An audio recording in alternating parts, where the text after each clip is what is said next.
Bonjour, bienvenue dans ce journal. À la une de l'actualité, à la tragédie d'Hombourg qui continue de hanter les pensées. À ce jeudi, sur place, les cœurs sont encore remplis de tristesse et de désarroi face à la situation. Les rescapés eux-mêmes sont encore sous le choc et le traumatisme de ce qu'ils ont vécu en mer. Vous entendrez leur histoire en début de ce journal.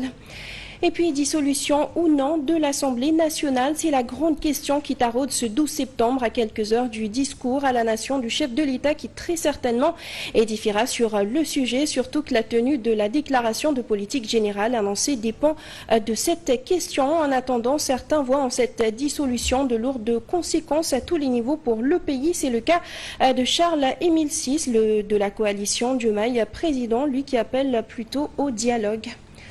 Voilà tout pour l'essentiel des titres. Le développement, c'est tout de suite.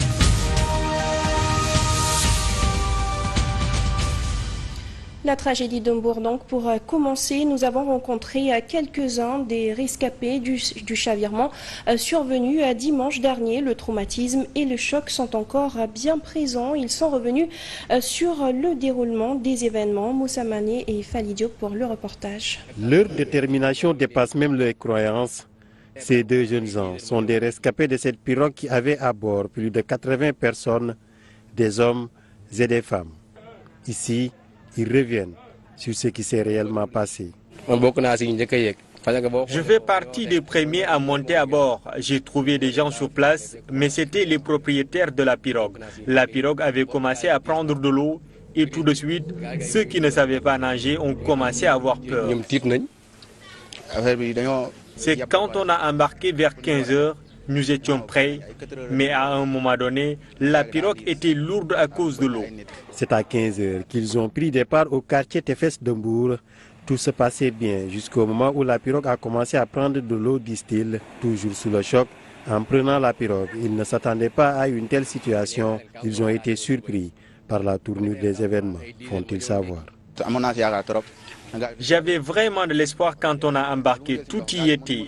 À un moment donné, j'ai réalisé que c'était la catastrophe et c'est comme ça que j'ai sauté pour nager et sortir. Mais j'entendais toujours des cris. Celui qui nous a menés lui-même était surpris. Il a commencé à orienter la pirogue quand la brise a frappé. Mais c'était trop tard. J'ai sauté pour sauver ma peau. J'y ai même laissé un de mes téléphones portables. Cependant, ils s'en remettent à Dieu et soutiennent que les raisons qui poussent les jeunes à prendre les pirogues sont multiples. C'est ma deuxième fois. La première fois, on n'a pas pu effectuer le voyage car le capitaine a été arrêté. C'est juste une question de sens. La mort, c'est Dieu qui le décide. Le quartier est si calme. À côté, une famille éplorée. Leur fille, Fatou Samb, y a perdu la vie, laissant derrière un bébé. Elle faisait partie des filles qui partaient à la quête d'une vie meilleure. Malheureusement, sur place, la famille ne veut pas se prononcer sur la question. De sauvetage continue sur la plage. Beaucoup assistent à ces interventions, intrigués mais aussi et surtout désemparés. Ils déplorent le phénomène de l'immigration clandestine qui, malgré les nombreux cas de décès enregistrés, continue d'attirer des candidats. Plus de 48 heures après le chavirement de la pirogue au large d'Hombourg, les éléments du groupe de recherche, d'exploration et de plongée continuent toujours les opérations. Une course contre la mort.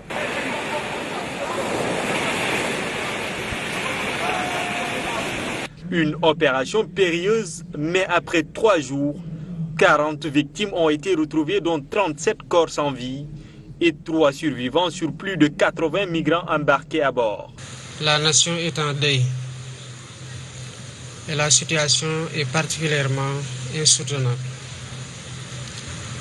Je voudrais, au nom de cette nation, la nation sénégalaise, présenter mes condoléances aux familles éplorées.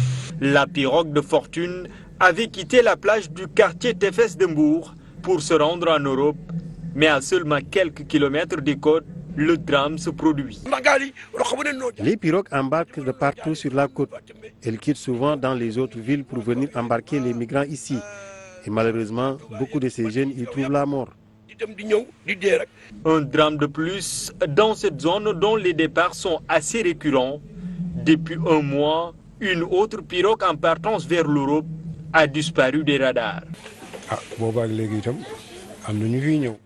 Depuis lors, on n'a toujours aucune information claire à propos de ces disparus. Pour stopper l'hémorragie, un numéro vert sera mis à la disposition de la population. Quand ce numéro vert-là sera mis en place incessamment, qu'ils se mettent à dénoncer les filières de migration et à dénoncer tous ceux qui sont en train de convoyer des jeunes. Une fois de plus, les vagues migratoires font leur lot de morts, des morts dont leurs familles sont plongées dans le désespoir et le désarroi. Pour ce qui est du capitaine de la pirogue, il est présentement entre les mains de la gendarmerie. D'après sa famille, il s'est rendu de son plein gré. Il justifie son départ par des problèmes de santé qu'il cherchait à soigner en Europe. Il s'agit de mon oncle Cheikh Touré Sall et c'est une bonne personne. Quand le drame s'est produit, il a crié partout à cause du mal qu'il a ressenti. La responsabilité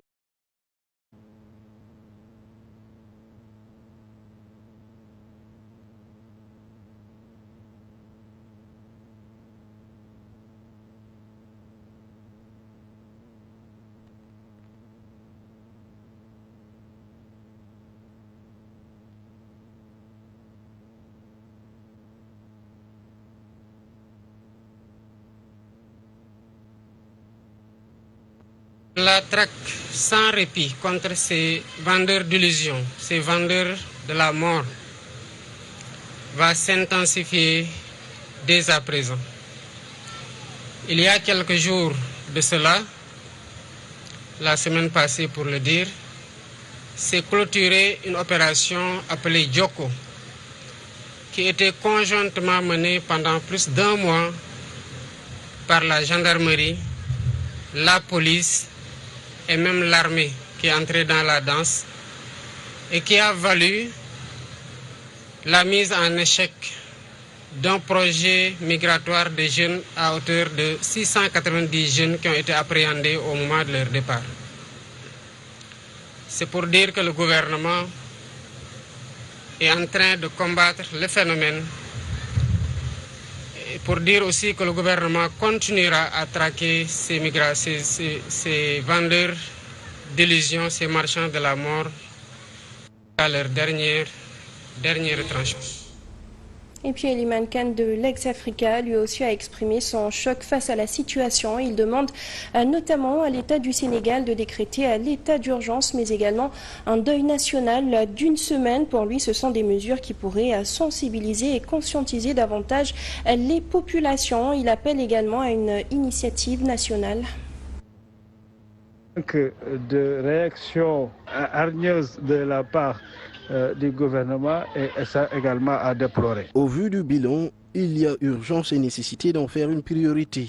C'est en ces termes qu'Eliman Khan de Leg Africa mesure l'ampleur des dégâts causés par la migration clandestine.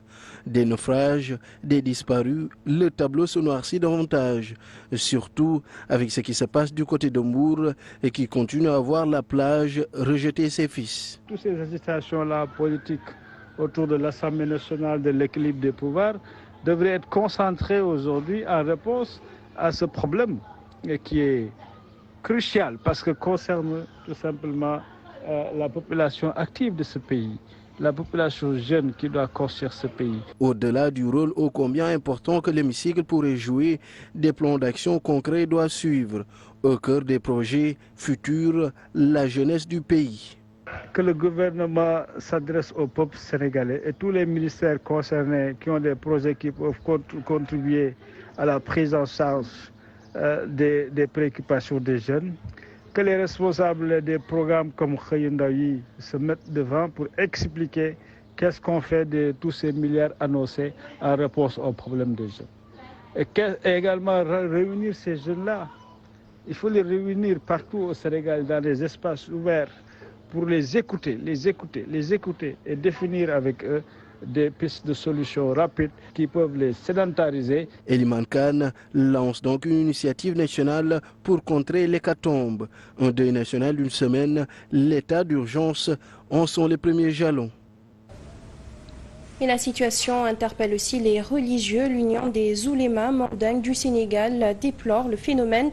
Ainsi, elle appelle les autorités à chercher des mesures fortes pour canaliser les jeunes à travers notamment le financement de projets, l'encadrement et la formation afin de répondre aux besoins de cette tranche d'âge.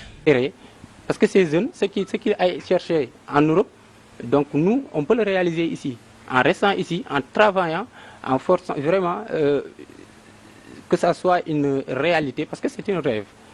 C'est un rêve aussi, il veut aller là-bas pour découvrir ou bien pour revenir travailler ici. Mais je crois qu'il y a toutes les ressources naturelles ici au Sénégal. Donc si nous nous mettons vraiment au travail, je crois que nous allons réussir, Inch'Allah. Donc je crois qu'il y a beaucoup de structures qui sont là, qui gèrent sur... il y a la DER qui est là, qui doit accompagner les jeunes. Il y a la 3 FPT qui est là. Il y a la direction des emplois, le ministère de l'Emploi aussi qui est là. Eux aussi, ils devraient revoir leur politique. En attendant, le chef de l'État s'adressera à la nation ce jeudi à partir de 20h. Plusieurs problématiques seront probablement abordées par le chef de l'État. La grande question, bien sûr, tourne autour de la dissolution ou non de l'Assemblée nationale.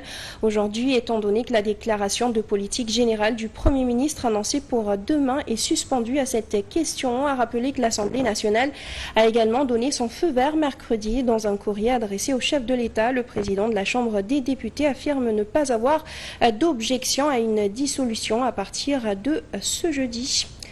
L'ancien directeur de la Solde, Charles-Émile Six, pendant ce temps, estime que la dissolution de l'Assemblée nationale sera lourde de conséquences pour le pays, tant sur le plan juridique que sur les finances. Selon ce membre de la coalition Diomaye président, il faut renouer avec le dialogue pour éviter les risques de dégradation de la démocratie.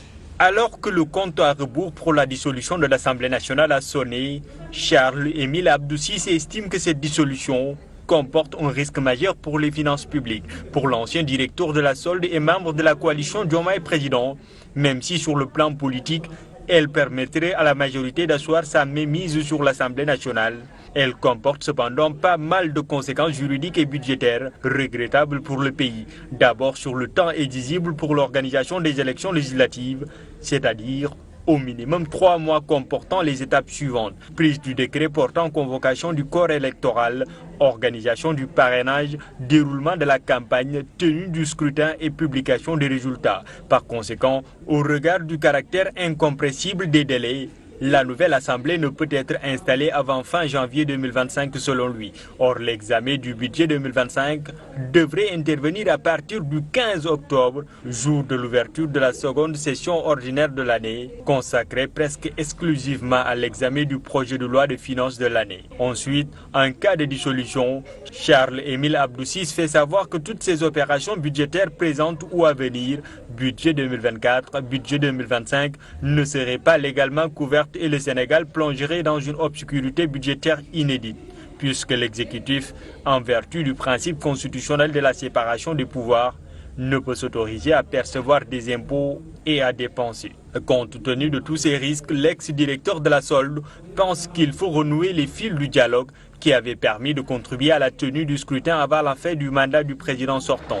L'objectif serait pour lui de mettre fin à la crise actuelle par la tenue de la déclaration de politique générale, le retrait de la motion de censure, l'organisation du débat d'orientation budgétaire, l'examen et le vote des projets de loi de finances rectificatives 2024 et la loi de finances de 2025. En attendant, sur note de religion, en prélude à la célébration du Mawlid 2024, le chef de l'État s'est rendu à Medina Baye pour une visite de courtoisie. Le président Bassirou Diomaye Faye a à l'occasion sollicité des prières auprès du khalife.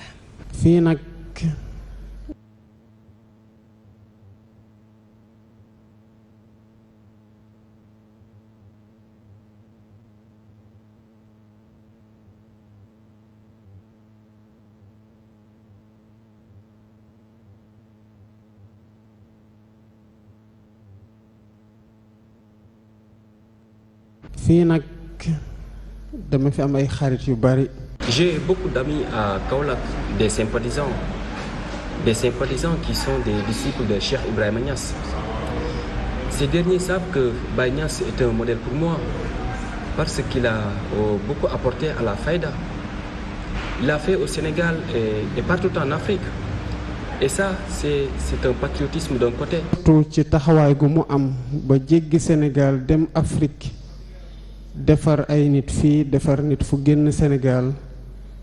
Et du panafricanisme d'un autre. Pour ce qui est des infrastructures dans la ville sainte, tout sera réglé s'il plaît à Dieu. Inch'Allah Rabbi, taxawaay gi dina mat. Kon di dellu. À l'approche du Mawlud, toujours du côté de Louga, la famille religieuse de cœur Mame Cheikh Mbaye a investi plus d'1 milliard de francs CFA dans la construction de leur grande mosquée. Cet investissement, disent-ils, vise à offrir aux disciples un cadre propice à la prière et à la réflexion spirituelle. Le Mawlud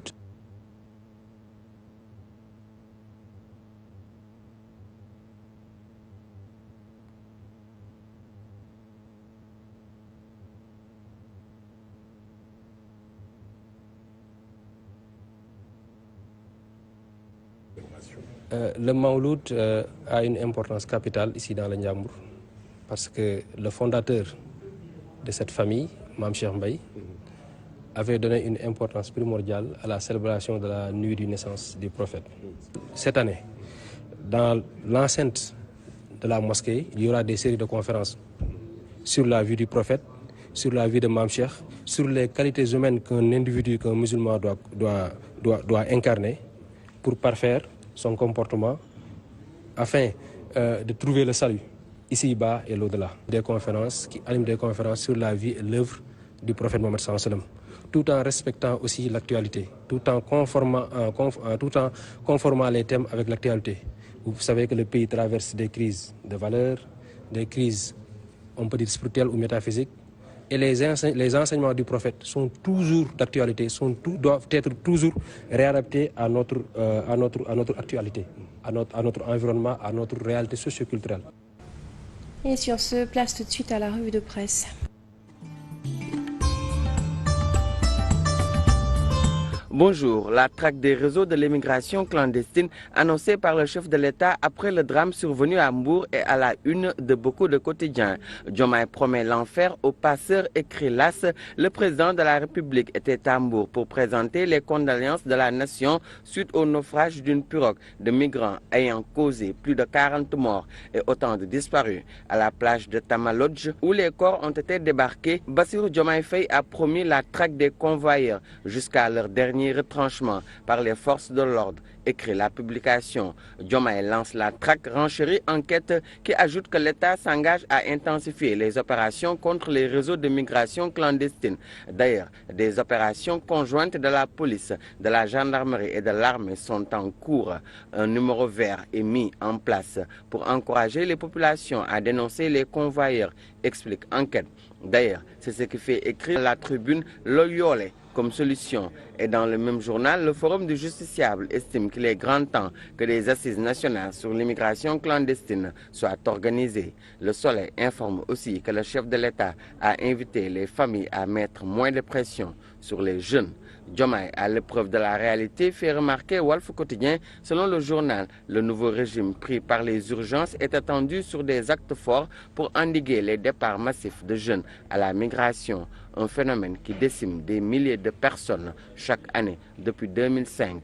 Parallèlement, Bassirou Diomaye Faye et ses collaborateurs devront mettre en place des mesures pour tenter de réduire l'hécatombe sur les routes.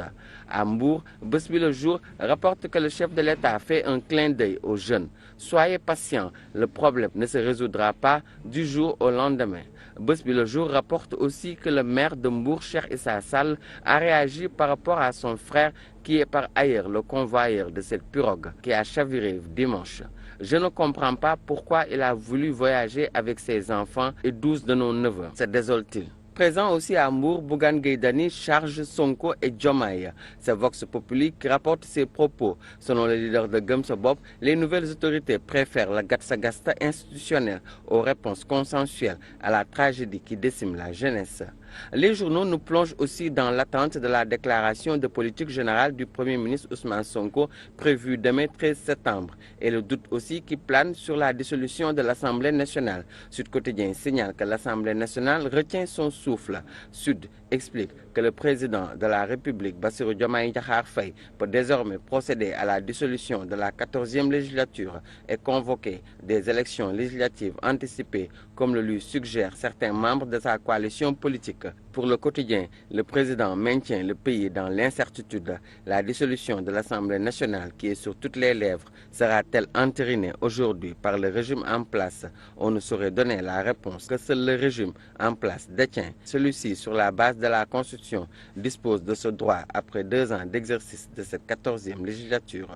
Une dissolution qui, si elle intervient, annule tout simplement de fait la déclaration de politique générale du PM et suscitera un débat sur la légitimité du président Bassirou Diomaye Faye. C'est tout pour cette revue de presse du jour. Très bonne lecture.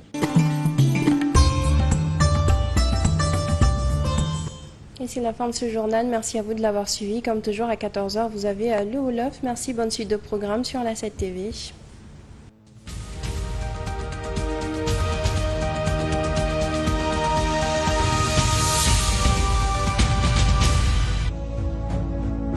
Cette TV, votre chaîne préférée, vous suit partout et vous pouvez la suivre presque sur toutes les plateformes. Sur la TNT, cette TV est au canal 10. Sur le bouquet Canal+, votre